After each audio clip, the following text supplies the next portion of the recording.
I've been wandering all around Munich looking for the perfect place to have this conversation. So this is the second episode in this God Week series on Odin. So if you haven't already, I have one video out. It's just titled The Norse Gods Odin. It's nearly an hour long, first episode in the series, and it covers the facts of Odin, who Odin is, and what we know from the history. By no means did I get all the information that exists out there about Odin. There's so much. I was able to get as much as I could and fit it into one video. It's already the longest video I've ever made. So that's why we're doing 3 episodes this week. And today, it's a little bit more of a discussion, I guess, a little bit more of an open conversation fueled by this research I've done. So this episode is titled The Many Names of Odin, or something along those lines. And it's really a reflection of the many different aspects that Odin has. This is something I noticed really early on in the pagan community, is no matter who you talk to, if they're following Odin, they seem to be doing it for a different reason. Now, what a lot of people seem to get into Odin worship, or really just the interest in Odin in general, is from ravens, from crows, from signs. They said they heard the drums, they say they heard the music, they listened to Danheim for the first time, they listened to Wardruna, and then they felt Odin's presence, and that's great. But Odin is so complicated. There's so much to Odin. I mean, the fact that, even saying Odin is kind of a disservice to him. So Odin is only one of his names. He has over, I think it's 170 names, maybe over 200 names. There's definitely some names that don't have much concrete evidence behind them besides the name itself. Other names, we have full stories where Odin went in disguise as that name. And really that's where all this comes from, is anytime it seems like Odin went down to Midgard or explored the 9 realms, he used a different name as he explored. And then as he, throughout his history, throughout his time from the creation myth to Ragnarok, he has done so much to gather different names. And so there's so many different things to call him. And if you've played like Assassin's Creed Valhalla, you've also heard Havi, which just means high one. There's no way in one video I can give you all 170 plus names, but luckily someone has already done the work and got together the majority of Odin's names, at least the ones that can be concretely proven to be his. And that was Neil Price in his book, The Viking Way, written in 2002. So I've read through this section in the Viking names, and the thing that I absolutely love that he did, and it's something I already planned to do myself, is that he categorized the names based on what they were. And that's something I actually already had planned to do for this video, and then I read Neil Price's The Viking Way book on this subject, and it's interesting he did this as well. I had a slightly different way to categorize it, so I'm going to share with you how he categorized Odin's names, as well as sharing with you some of Odin's names, so you can kind of see the wide variety that exists, and then I'll kind of share the way I've kind of personally categorized Odin's names, as well as the different aspects you can kind of approach. So this video is kind of a scholarly video in the sense that I want to make sure I share with you just the fact that Odin has so many different names, what these names are, but also as a practitioner of this faith personally, I have found, talking with others, that there's so many different things to connect with Odin. There's no one way to really connect with him. There's no one way to see him. Which is amazing, but also very complicated. So let me just go ahead and share with you the source material I have in The Viking Way by Neil Price. Isn't that such a beautiful waterfall under that bridge? It's so picturesque, I love it. In this list, there's over 170 names. So again, I'm just gonna run through these, giving you examples and also telling you how many names he put in each category. So the first category is wisdom names, or names having to do with wisdom, and there's 17 in this list alone. And this is where you have Havi, which means high one. He also put Harberth there, from Harberth the Old, which means graybeard. And then another one I found interesting, he put in here was Regan, or Regan, or Regin, and that means advising one. So obviously the wisdom names, we'll get to the many different aspects there are, so I just want to run through this list with you. And then there's the next one, which is the war names, and there's 13 of these. Examples being Voltir, which I actually really like. I think it's a badass name, means slain god. And then there's Gerlothnir, which is the spear inviter, which is also pretty badass. And then there's Bilfindi, or Bilfindi, which is shield shaker. Again, these are pretty cool names, especially for a war god. And then there's the magic sorcery based names. There's 9 of those listed, just like Gondlir, which means staff wielder, Throtir, which means power, and then there's Skillfinger, which means the one who lives in the mountain. That's cool. And this one is really fun. This one is Yulnir, which is the Yule figure, or the Yule deity. And I really like this one, mostly for the practical application of having a Yule celebration where you invoke Odin through Yulnir. I think that's a really cool name. I forgot to advise people before starting this section. I do apologize. I'm a filthy American and I'm from Kentucky, so it's a miracle I get these right at all if I ever do. So I do apologize if I butcher these names, but I'm only trying my best. And then there's his pleasure or love names, which is kind of interesting. And there's not many of these, there's only 5. And the examples I wrote down are Njater, which means the user, kind of fitting for some of the things Odin does. And then Oski, which means wished for. And I kind of like that as well. And then there's the trickster names. There's only 6 of these. The examples I wrote, one was Bolverk, which means the evildoer. And we actually see this if you've watched the first episode in this series. Within the story of the Mead of Poetry story, Odin goes by Bolverk. And it's interesting this means evildoer because he was kind of up to evil things. He did kill 9 people and then take those people's jobs and then stab that guy in the back to get at his brother and then slept with his sister. Yeah, kind of an evil thing to do. And then there's Gizor, or Geezer, which means the Riddler. And then Skolvaldir, which means treachery ruler. And then you have the disguise names. And I found this interesting. There's not many of them listed, but I want to share it, so I had a complete list. There's only 4 of them. And the only example I wrote down is because this was the only one that really made sense. Because obviously all these are usually used in some form of disguise. But Grimir means mask. So maybe that's why they got their own category. And then we have the Wanderer names. And there's 5 of those, examples being Gongleri, I don't know, which means wanderer. And then you have Gester, which means guest. This one I really like, and it's Gongridir, which means the journey advisor. I really like that. This was actually surprised me that there's only 5 wandering-based names, and this is where, you know, I was sitting here thinking, like, there's got to be more wandering-based names, and maybe some of these all got kind of mixed up together. But anyways, so the next one, we have shape-shifting names, so maybe this is another one that maybe them kind of very similar to wandering, but there's 10 shape-shifting names. And what these means is his animal aspects, what animal aspects he's given. And so these are a lot of fun as well. So there's Hrafnos, which means the Raven Aesir. Or the Raven Oz. And then there's Hrafnagoth, which means Raven God, which I also really love. And then there's Orn, which just means eagle. And then there's Yolfer, which is horse wolf bear? Is that like man bear pig? I don't know, that was a weird one. I wrote that down. And then there's the names to deal with prosperity. And these are interesting because this is often an aspect of Odin I feel like people don't look at. And there were 6 of these mentioned. First one being Audun, which sounds like Alduin. Which is wealth friend. And then there's Farmagurther, or Farmagurther, which means the god of burdens. Interesting one. And then there's Thrur, which is not Thur or Tur, it's Thrur, which means to thrive. Interesting one. And then there's the appearance names, which are really just details that describe Odin in names, which is weird because I feel like Harberth should be in this list because it just means graybeard, but there's 11 of these. But there's Brun, which just means the brown one, or the brown bushy eyebrows. And then there's Lodungur, or Lothungur, which means the shaggy cloaked wearer. Also like that one. And then this one's fun because it involves I just like this one. It's Raudgroni, which means red mustache. I mean, of course, I'm excited that Odin is described having a red mustache, but maybe this is just one of his disguises. And then there's the frenzy names, which there's quite a bit. So these are the, you know, kind of madness names, the crazy names, there's 18 of them. And this is like Golnir, which means the battle screamer. And then there's Hararandi,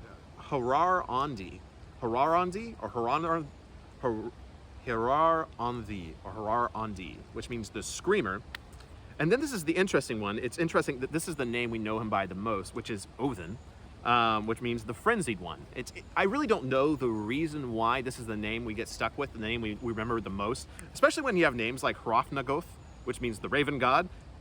That's pretty cool. So Othin is interesting. That's one of the ones where we remember the most. Maybe it's because it's connection with Woden.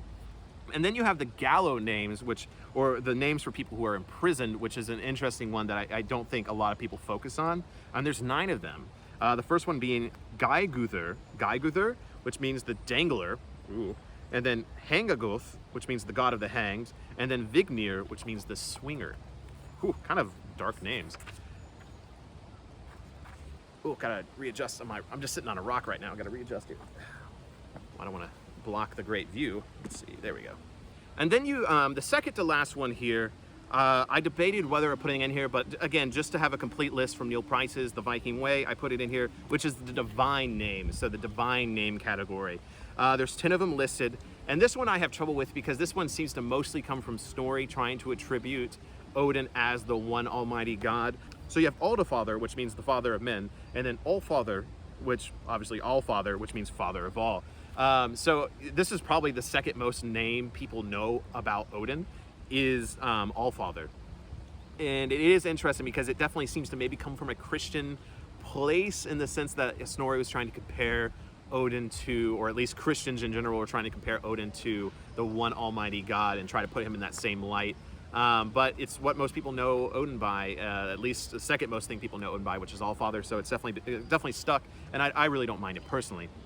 And then there's an interesting one I marked down here was Bragi, because that's also a god, and it means chieftain in the sense of Odin. So I don't know what really that means for the god Bragi. I think even during my Bragi research, I saw that some people think that it was just another aspect of Odin, but I'm not sure about that. The last section here is the majority of the names, or at least the biggest majority of the names, and that is the names associated with the dead. And there are 43 names where Odin is associated with dying, death, or battle, or victory, or something like that. So I wrote several examples here to give you kind of a wide berth of what Neil Price categorized these as. So there's Draugodrotir, which means the Lord of Ghosts, which is really cool. That sounds like Davy Jones. And then you have Leffodir, which is Mound Father. And then Herafrotir, which is the Army Father. And then Sigrunir, which is the Victory Tree, or Sigrunir, the Victory Tree. And then Vithur, Vidr, which sounds very similar to Vidar, which is the Killer. There's a lot more names in this list, a lot of them having to do with victory and battle. So yes, that was Neil Price's list, as best I could write it down and remember it. I, of course, didn't give you all the names. Definitely check out that book if you want to hear them all, otherwise I would be here all day. But what does this mean? So the way he categorized the names is very specific, and again, I don't agree with some of them, like Harberth being in the category for Wanderer or Wisdom, when I think it should just be, you know, in the descriptive name, but maybe it's because it's tied to Harbert's the Old.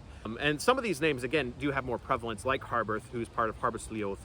And then you have Shadowface, which I think was in the list, I just didn't write it down, which is from Grimnismal. And then you even have the name that you use for Vafthrusnismal, which is a very fun poem where he argues with Allwise, where he goes by the name Good Advisor until, of course, he's revealed as Odin. So again, what is the point of all this? Why am I sharing this all with you? And for mostly, I think it's to show you how many different aspects there are to Odin, how many different names there are. And I guess there's two ways to think about this. Maybe Odin really is this really complicated deity, one of the most complicated deities in the entire planet. From the source materials that we have, there are so many different aspects to him, especially, working with him in a modern context. He is a very complicated deity, even in modern context, and it seems like people recorded that back in the day as Odin is very complicated. But for some reason, all these ideas, all these names came together into one being. And of course, the Christian philosophy is to take all of that and turn Odin into the one almighty God. Like, oh, look at all these aspects to Odin. He is just the one being with all these, all of his names, there's more names in him than there are gods in the pantheon. So of course this is the way people have looked at it. And the way I see it is, this is how complicated all the deities are. It's just Odin is the one we know the most about, and Odin is the one that survived the most. Now, this is maybe not be universally true. There might be certain deities we don't know too much about, but certain ones like Thor and Freyr and Freya and Frigg, a lot of these deities may have a lot more to them that we just haven't heard about because it was never written down, it was never recorded. So that's the way I kind of choose to look at it personally, is that all deities that we worship and venerate in this faith are kind of complicated and maybe have this much depth. It's just Odin is the one example we have left of how much depth there can be to one deity. So as far as the last section of this video, I really wanted to share with you a thought I've had and others in the community have had, or at least in the Wisdom of Odin community. And again, this is my personal viewpoint and the viewpoints of others within my close-knit community. We talked about this within a podcast. Actually, it was the first podcast I did here in Germany. It was called The Wolf, the Bear, and the Raven, the Many Pathways of Following Odin. And that's kind of how I have categorized Odin, is with these three aspects: the wolf, the bear, and the raven, or the warrior, the wanderer, and the wizard.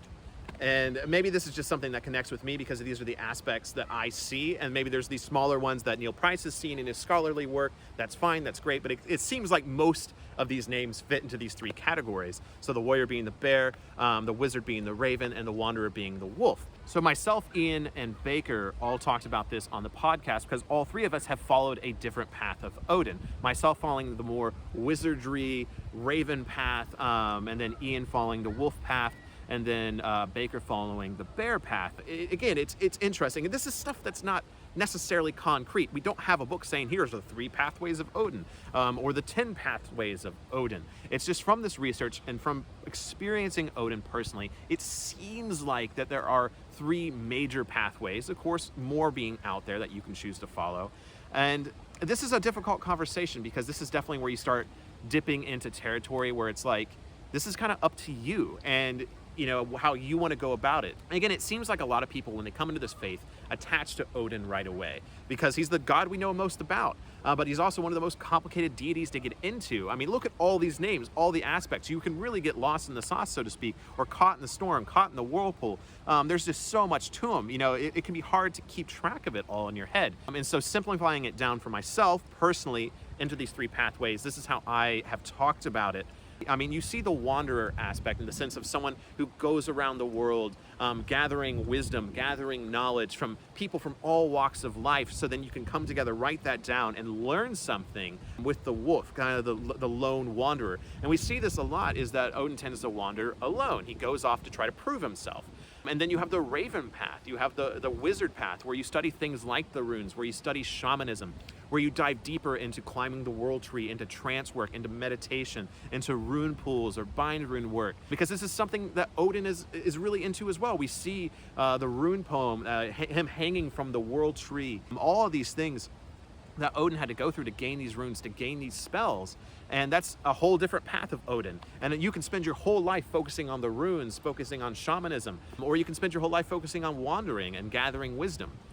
And then you have the bear path. This is something that, you know, I personally can attest to. I'm not a warrior, I'm not in the army, but people who are in the military, people who do fight for a living, the people who may very well die in combat, these are the people that can attest to the Valhalla aspect, the warrior aspect, you know, getting victory, being a good leader, being a general. These are all things that Odin is too. I mean, that is such a wide berth already. You have the warrior, you have the wanderer, the wizard.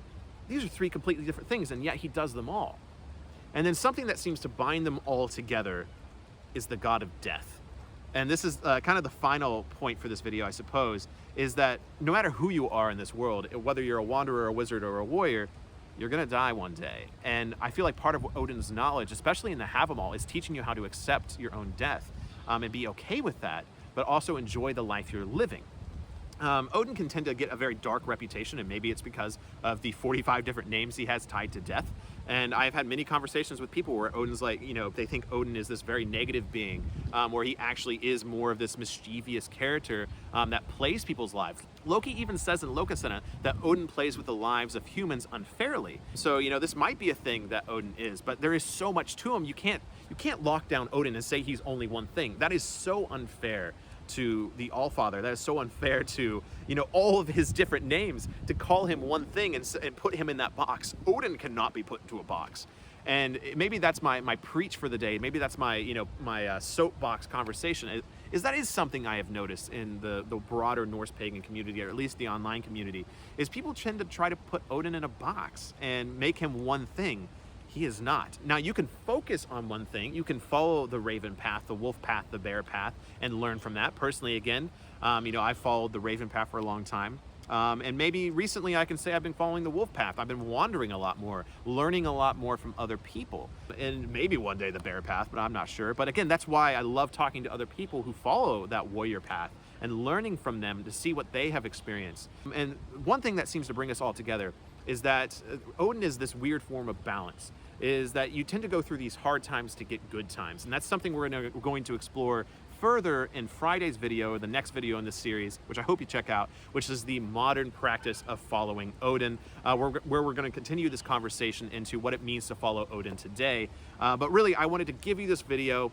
I was really pondering on it all day, how I wanted this video to go, but really I want to deliver this information to you to show you there are so many different aspects to Odin. Please check out all those names, more than just the ones I shared in this video. This is a great way to connect with him, is if you're looking to connect to one aspect, to the warrior aspect, the wizard aspect, you call to those certain groups of names. So this is the last thing I'll leave you with. Let's say you want to connect more to the wizard aspect, the sorcerer aspect, and you choose like one of the shape-shifting names for like shamanism, and you want to connect with them. So choose the name Hrafnagoth and call to the raven god. And so when you write something, when you create your ritual, call out to Hrafnagoth And don't just call it to Odin, call it to his many different aspects. And I think you're going to be really surprised what you find when you call out to the many different aspects of Odin. There's so much. I mean, honestly, the names themselves felt powerful. Even when I was writing them down, even when I was doing this research, I felt some power to these names. And I hope you do too, as I've read these names to you in my terrible American accent. But I hope you explore this more. I really just wanted to whet your taste buds, show you the paths that I see, the warrior path, the wizard, and the wanderer. And it's up to you whether or not you follow those paths. Obviously, Neil Price has his own way to categorize these names. But again, ultimately, it's up to you whether you walk these paths or not, or whether you go a completely different direction.